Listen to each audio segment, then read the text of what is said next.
Welcome to another edition of Swim Easy Speed. Today we're going to look at longtime friend of the team, pro triathlete Maja Stage-Nielsen. She was in, this was from kind of right around Ironman Texas time. And yeah, we got her into the tank and took a look. So I'm just going to let the clips play. I've edited them all together. You guys can take a look, and then we'll come back and start to talk about them.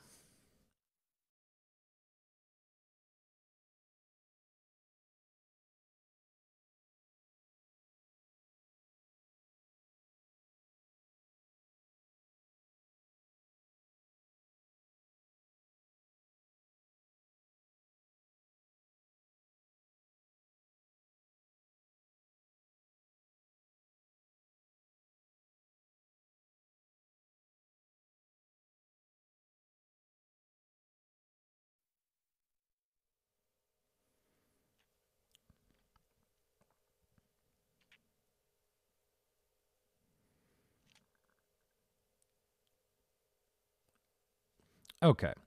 So the first thing we want to look at usually is, what does their body position look like on the water? And so you can see, with Maja, she's pretty good, even in the endless pool. It's down a little bit, but there's a little bit of downward pressure on her back end from the current, so the current's going like that. But, our hips are pretty high, head's not too high, shoulders are about the same. So, that in general looks good. She's got a little bit of her feet breaking through the surface of the water. So that looks pretty good right there from this side position. You can see there's a little bit of difference between the left and the right. This right here of that elbow entering in before the hand is a telltale sign of something that that we ended up trying to work on, and was really shown we used some sensor, got some sensor data with Maja, and it showed kind of where we really needed to work. So here you can see, there's that elbow entering in on this side, on that left side. So here's what some of the initial sensor data looked like. You can see there's the amount of power she's generating on the right, so 2.34 newtons. There's the left. So there's about a 0.4 discrepancy. So, almost 20% between the left and the right. So it's fairly imbalanced.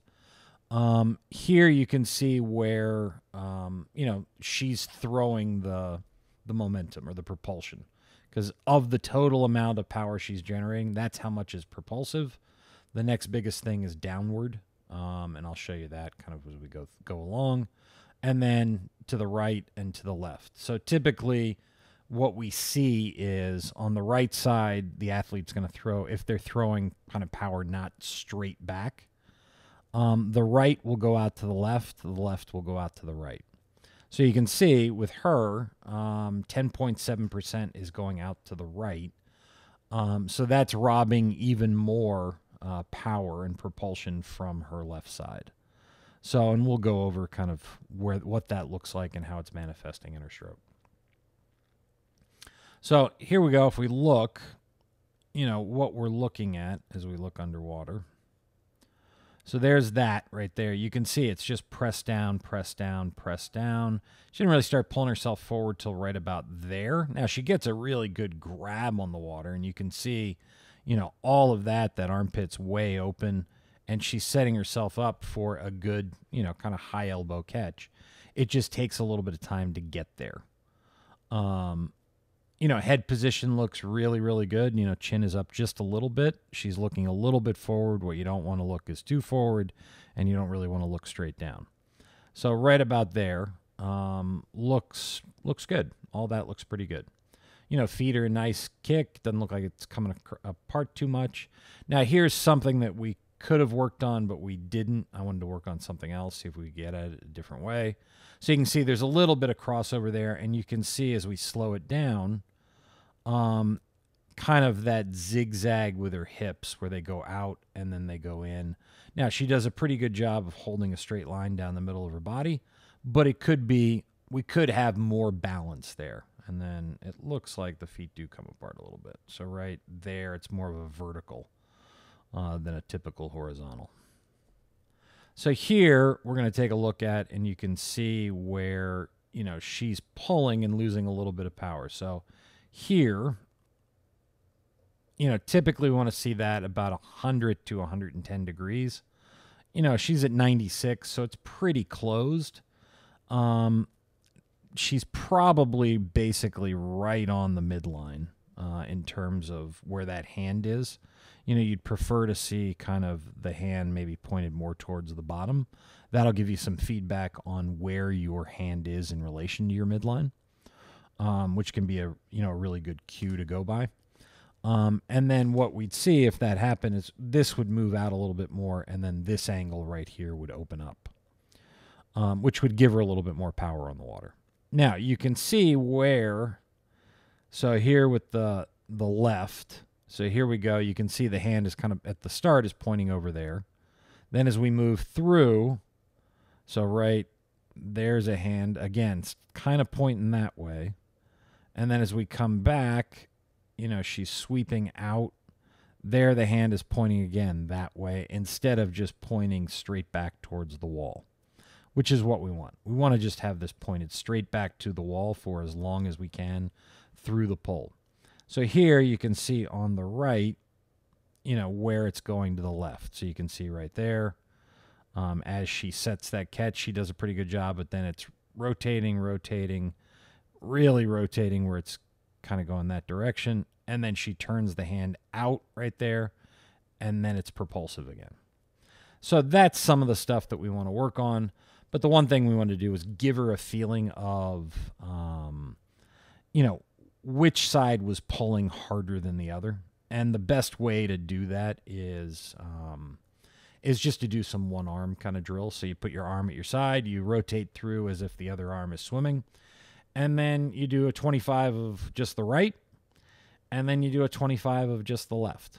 And it becomes pretty clear, you know, which side is pulling harder than the other. And what you got to do then is just pay a lot more attention and focus on that weak side and get it to pull more. So here was some more kind of the interesting data that came out. So anytime you see these little peaks and valleys right here, those are all spots where the athlete is no longer propulsive, where they've dropped the propulsion and it's probably going out to the right or the left. And all of that is done to stabilize the athlete typically in the water. And we want to make it where we can just have these that go up and down, just like that, just perfect up and down. And what you want to remember is that open water or in the pool, the stroke underneath your body, so that pull, is going to look exactly the same if you're really fast. It's going to look exactly the same because that's where the best leverage is for a human body in the water. And, you know, where each of these sides, so if we go back a little bit, we'll go back to the underwater, the front underwater. So you can see, you know, she's got a little bit of difference between the left and the right in terms of the way the pull pattern looks. You can see the right goes out, then comes in, then goes out, then comes in. The left is a little bit more kind of brought up into her body. You know, those would all be things that you'd want to work on to get to the point where they both look exactly the same, because that means you're stable. You're really, really stable in the water. More stable an athlete is, the more likely they're going to be able to take that propulsion they're generating, the power that they're generating, and direct it into propulsion that goes right back behind them instead of off to the sides to stabilize. So, yeah. As always, thank you for tuning in, and if there are any questions, I am always happy to answer questions, and always thankful when Maja comes into town and swims with the team. So, hope to see everybody in the pool soon.